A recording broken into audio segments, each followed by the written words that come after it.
Welcome to St. Peter's, one of a partnership of Lancaster Lutherans together here in Lancaster, Ohio.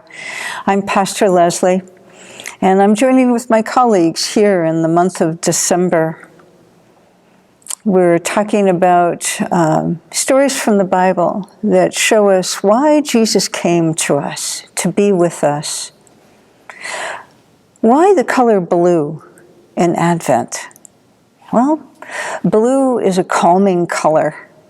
It's the color of the night sky. It's the color of peace that invites us to watch for the star of Jesus' birth. How are you doing at noticing the small, surprising little things that God is doing all around you? What can you do to quiet your anxious heart so you can listen and watch for what God is up to?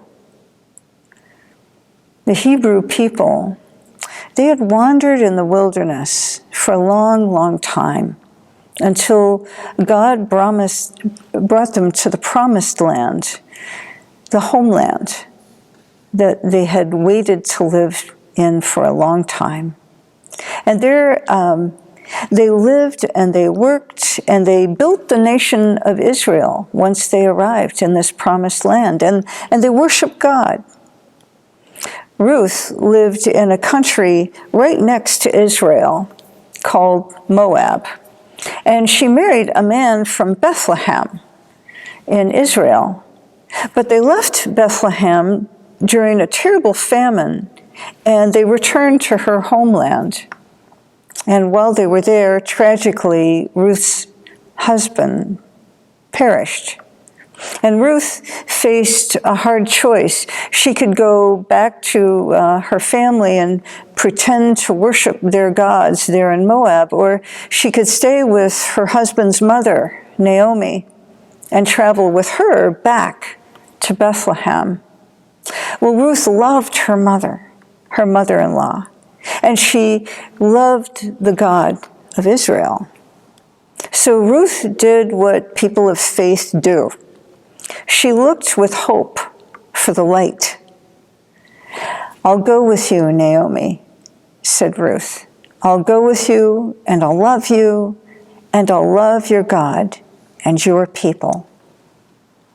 Well, when the two women went back to Bethlehem, Ruth ended up harvesting wheat in the field of a man who had the right to buy back the family land that Naomi had had to sell when she moved away. His name was Boaz. And Boaz just happened to meet Ruth out in his field when he was gathering wheat. And Ruth just happened to tell him her story, and Boaz just happened to offer help. And Ruth let Boaz know if he asked her to marry him, she would say yes. Well, they were married. And the couple had a baby named Obed, who was the grandfather of King David, an ancestor of Jesus.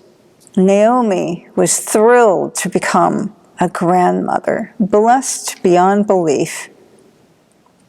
Well, this is a story with no angels, no talking donkeys, no fireballs from heaven, no big miracles. But did you notice all the little things that happened and how they combined to bring incredible blessing, renewed life, and joy to Boaz, to Ruth, and to Naomi? This is a story told to remind us that everything is going to be all right.